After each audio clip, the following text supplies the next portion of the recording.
All right, y'all. I don't know why I'm so annoyed today. You ever have those days? It's just like, you're just so annoyed. I don't even want to watch this, but because I already know, number one, they're not going to ask serious questions.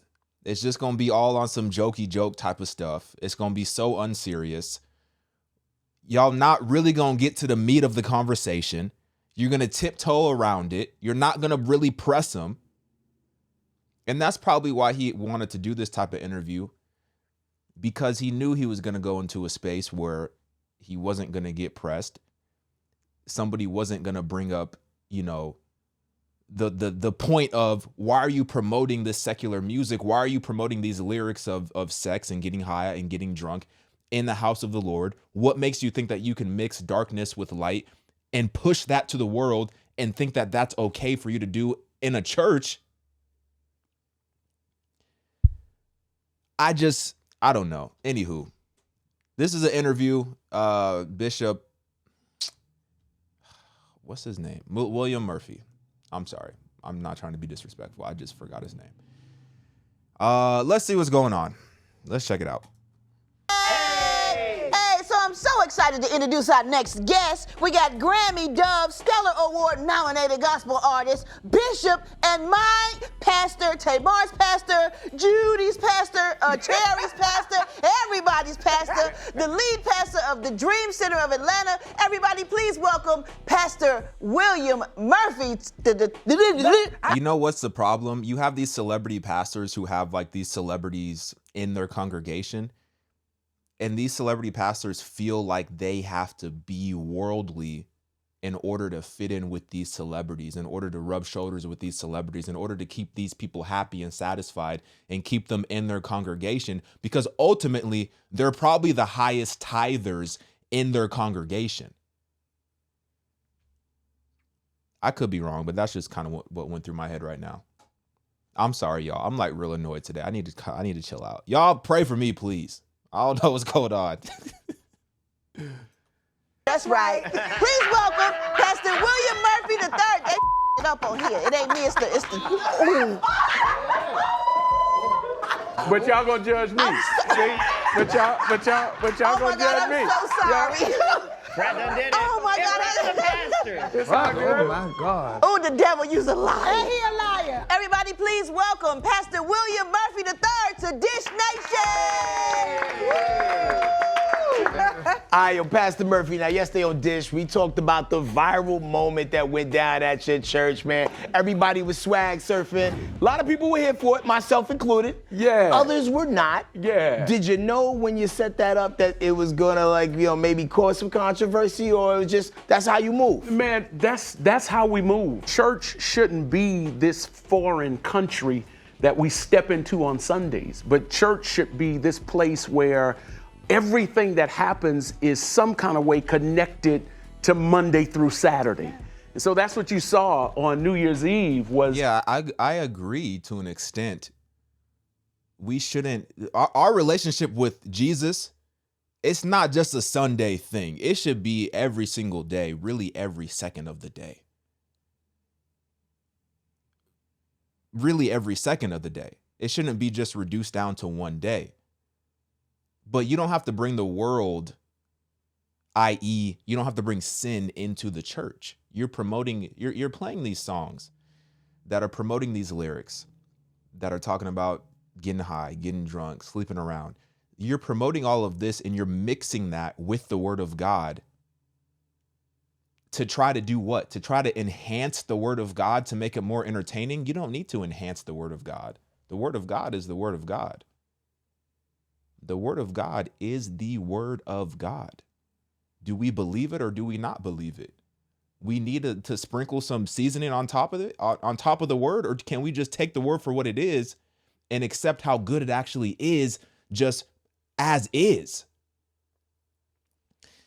And also, if you want to play music in church, and maybe you don't want to play, quote unquote, traditional worship music, maybe you have, younger people in your congregation or what have it.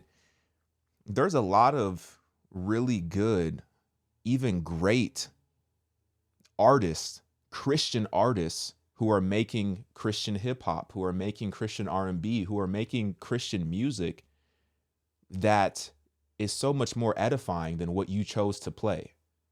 So you could have went in a direction where you played, you know, some Christian hip hop or some Christian R&B. You could have went in that direction, but you chose to go full secular, and you're continuing to double and triple and quadruple down on it. And look, y'all have free will to do whatever you want to do. That's your church. Do what you want to do. But, you know, at some point, people got to start waking up and having more discernment, because I feel like a lot of people, they got these itching ears, and their ears want to be satisfied. They want to hear the right thing. They don't want to hear the true word of God, but they want to hear what makes them happy and what makes them satisfied and what's pleasing to their ear. And you're pleasing all these people with their itching ears, and they're coming back and they're tithing. And your church might be doing well from a monetary standpoint. You might be, you know, paying the bills and then some. You might be paying the bills and also being able to, you know, put some, you know, designer on and buy some nice cars and buy some nice clothes. But that's not a measure of a successful, spiritually healthy church. Because somebody in that building has to step up. Somebody in leadership has to step up and say, you know what? This ain't it. Because it's not. But let's continue. Let's see what they're going to ask them. People swag surfing and they're walking it out. And it was connected to a prophetic word that God gave me from Acts chapter 3, where Peter and John grabbed this man who had a jacked up walk and pulled him up and told him to walk it out. And so that's how we ended up in that moment. It was not planned. We had a DJ there because it was New Year's Eve. Actually, we have a DJ every second Sunday, but we had a DJ there. So I started saying, walk it out. Walk it out. Next thing I know, we were walking it out. And the next thing I know, 150 people walked out of darkness into the light. Amen. And made Jesus the Lord of their life, all man. Right, so I'm like super excited about that. And of course, it's caused a little bit of stir, which is a good thing because we're stirring up culture for the cause of Christ. Right. So my glory. I was always told I had a jacked up walk, but nobody ain't pulled me up yet. Because you at the wrong church. It's not your grandmama's church. Now I heard you had something to say about that. There's a whole lot of sweetness in this room. I don't want to be too rude, but it just seems like a whole lot of sweetness in this room, if you know what I mean. I'm not trying to be too rude, though. I'm sorry. Let's continue. Yeah, it really, I mean, it just disturbed me. Why did it disturb you? Because it seems secular. I like to just be prim and proper and yes, Lord, yes. And y'all was surfing and carrying on and stuff. Then you got Brad hunting them. How she get in it? Well, I mean, the bishop sitting right here, she cursed, and I don't know. Now you trying to throw me under the bus. Wow. The Lord know my heart, though. That was an accident. Well, I'm going to just say this finally. I'm not trying to go to church to see Leroy sagging and Keisha in some damn tights. Sorry. Look, I just want to point out that Gary's sitting here dressed in red, pushing back against the bishop on all the things he wants to do. With a plastic bubble vest. I'm just saying. I'm just saying. I mean, you fly. I like it. You doing it. I ain't hating on you, but I mean, this is Atlanta culture. It is. What the assignment of our church, Brad, is to reclaim culture for the cause of Christ. Yes. We can't let the devil have swag and surf. That's right. We can't let the devil have walk it out. We can't let the devil have this plastic red bubble vest. This is not plastic. We got. I don't know what it is. We got to reclaim it for the cause of Christ. You drowned him at a baptism. Listen. All right, y'all. Well, there you have it, y'all. We're going to swag surf our way on through 2024. Dodge the negativity. That's right. Thank you, Pastor, for coming in. We appreciate you, and we love you. Dreams to the ATL. That's right. We love you too. Rebuke that vest. Coming up, we have our homie Chewy Martinez sitting down with Charlie Hunnam and Jamin Hansu, the district. That was a full interview? That was a terrible interview. They didn't ask him any questions. Y'all didn't ask him any questions. That was a terrible interview. Am I tripping? Is that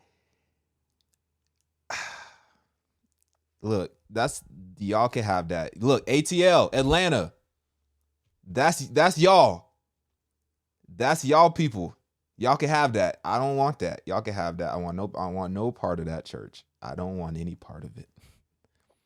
I'm gonna be praying for y'all. I hope that the people in there wake up and understand and really start to test the spirits in that building, because everything that I heard was that we want to take the things of this world that are clearly sinful, that are clearly opposed to God, that are clearly coming from a place of demonic roots, and we want to somehow flip that and turn that into something that could be holy. Why don't you just make new music? Or why don't you promote, like I said, why don't you promote these Christian artists who are making, rap music and R&B music? Why don't you promote those people? But instead you want to glorify the sinful lyrics of these clearly demonic songs and try to flip it and turn it and intertwine it into the word of God. It doesn't make any sense. It doesn't make any sense. That was a terrible interview. And I'm really annoyed today. So I'm sorry. All right, let me know what y'all think about this video. I'm out, y'all.